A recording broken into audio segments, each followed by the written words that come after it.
from a young age, I was always writing something. I was always writing poems or stories or anything to create. And I think once I got to a certain age, when I'd been playing violin and piano for a long time, I sort of thought, okay, well, this is a different language. How can I use this as an outlet to express different things? And it was definitely a challenge for me, and it continues to prove to be a challenge. Sometimes I think, God, it would be so much easier, I know exactly what I want to say here, but how do I interpret this in a musical language?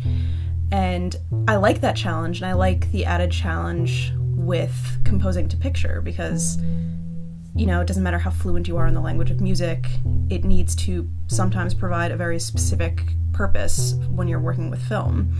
That language shouldn't always dictate exactly what's happening on the screen. It shouldn't compete with the actual overtones of the scene. Sometimes if you play a language that opposes that, it can create some really interesting dynamics. As I think some of the bigger film composers are and how decorated they are, I still think they sit down, or at least I hope they sit down and say, I don't know what to do with this, because I think that continues to allow us to grow as artists. I think once we think we figured it out and we found a formula, that's when we stop growing, because we stop daring to do something different, to do something new. I think that's basically the death of art, is, kind of working within this formulaic structure and producing the same thing and reinventing the wheel. It just feels like we're not moving forward, we're not innovating. And this all sounds terrible because I'm relatively new to this industry, but thinking, 30 years down the line when I'm doing this and I'm going to sit down and still have no clue what to do, and that feeling of being lost and misguided in your approach, that sounds awful. It would be lovely to be able to say, this is great, I know just what to do with this. But on the flip side, I love the fact that I'm going to continually be challenged in what I do and not know what the product is going to be and not know what my approach is going to be. I think that's a good and terrifying thing. It's not about me. At the end of the day, it's not. It's a product for someone else, which, I respect the vision of the director and what they see for their film, because that's what they want to show to the world. And I like that I don't just get to sit down and do whatever I want. I like that they're going to push me in different directions that I wouldn't necessarily expect, and they're going to push and pull me to do these various styles or things that I wouldn't normally sit down to do. And after that experience, I know, okay, well, that's a way to do it. That's a path that I can take, and that really informs everything else that you do for the future. I tend to get stuck in a rut very easily and struggle to get out of that.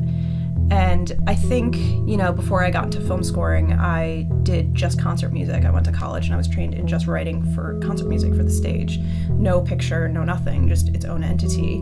And I think those were probably my deepest, darkest years of inconsistency and wondering, am I really cut out to do this? And I think when I found film scoring, it gave me a structure to work within. And it kind of tied me to that, which in that sense allowed me to be a lot more exploratory with everything else in my process.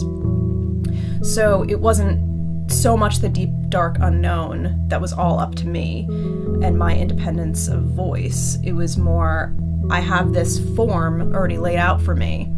And I think as an artist and as a person, it's important to always have that one constant in your life, and you can be experimental around that constant.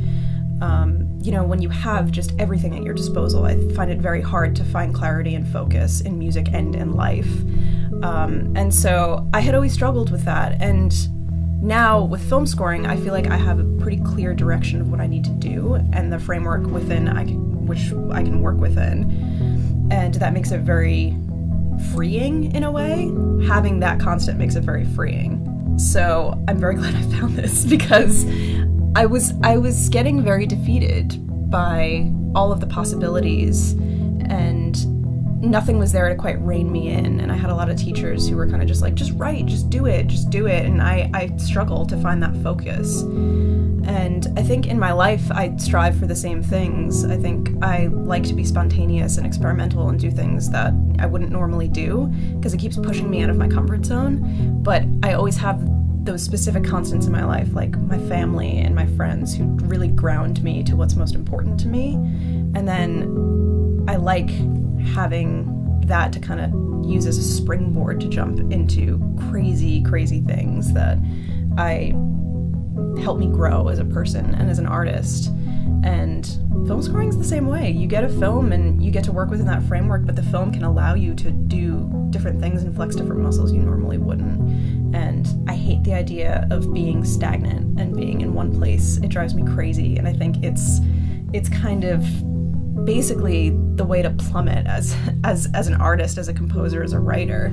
If you're not being pushed out of that comfort zone, then you're not gonna find these corners of your imagination that you would otherwise. But I think especially as a young creative person, it's so important to just jump in and dive in and try things that you wouldn't normally. I mean, in this industry, especially if you're working under someone else like I am, it's not always a possibility that you get to explore those things, that you get to be abstract. And I think it's important to do that on your own time, because you're putting yourself into your own box with these own confines, and it's very difficult to get out of that once you get to a certain point. I think when we stop imagining what else or why not, then we stop growing as people and as artists. My name is Stephanie Economou. I am a composer, a noisemaker, a feminist, and a whiskey drinker.